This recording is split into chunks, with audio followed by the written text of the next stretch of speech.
साध्वी जी, आपने शत्रुघ्न सिन्हा की बात की है, उनके बारे में निश्चित रूप से परिवार का नाम भी, घर का नाम इतना अच्छा रखा, भाई बहनों का नाम इतना अच्छा रखा, खुद की बेटी का नाम भी इतना अच्छा रखा, परंतु उसके अंदर सीता को स्थापित नहीं कर पाए, सीता के चरित्र को स्थापित नहीं कर पाए, नहीं तो लव जिहाद का कभी शिकार नहीं होती।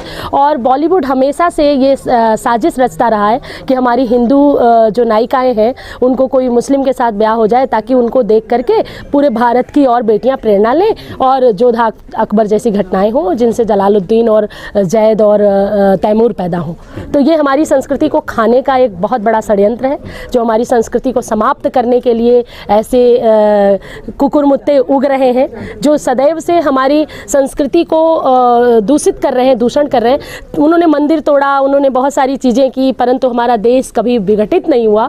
तब उन्होंने कोख जिहाद और भारत की माँ को दूषित करने का यह जिहाद प्रारंभ किया और मैं इस पर काम कर रही हूँ पूरे देश की बेटियों को। जो एक बार मुझे सुनेगा, जो बेटी एक बार मुझे सुनेगी, वो कभी उस नरक को चैन नहीं करेगी, अपने सतीत्व की रक्षा करेगी, बलपूर्वक अपने चरित्र की रक्षा करेगी। हम सदैव से बात सुनते आए हैं कि धन गया तो कुछ गया, स्वास्थ्य गया तो कुछ गया, परंतु यदि चरित्र चला गया तो सब कुछ चला गया। इसलिए मैं आपके चैनल के माध्यम से, एक्सप्रेस न्यूज़ के माध्यम से अपील करना चाहती हूँ, यदि हिंदू राष्ट्र बनाने की बात कर रहे हैं तो पहले अपनी हिंदू बेटियों को, उनके भीतर माँ सीता का आदर्श, माँ जानकी का आदर्श, माँ मीरा का आदर्श, माँ पराम्बा भगवती जगत जननी उनके भीतर स्थापित हो। सिर्फ चरण धोने से बात नहीं बनेगी, उनके हृदय को भी धोने की आवश्यकता है। बॉलीवुड को यूथ ने दूर कर दिया है, लेकिन अब सोशल मीडिया में लीन हो गया है यूथ, और सोशल मीडिया के जरिए दोस्ती, प्यार, फिर उसके बाद लव जिहाद की बात आती है। आप देर सुन रहे होंगे, कभी 35 टुकड़े,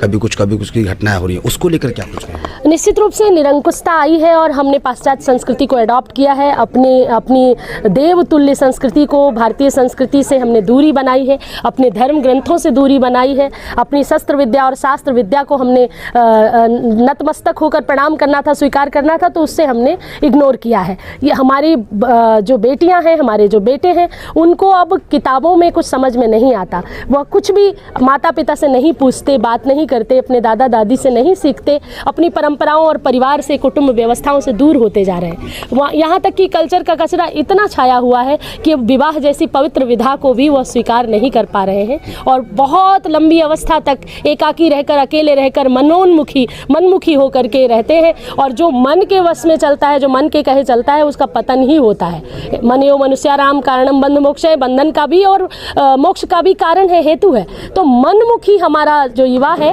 वो मनमुखी होता जा रहा है। पहले अंकुश हुआ करता था माता पिता का, चाहे वो स्त्री हो चाहे वो पुरुष हो।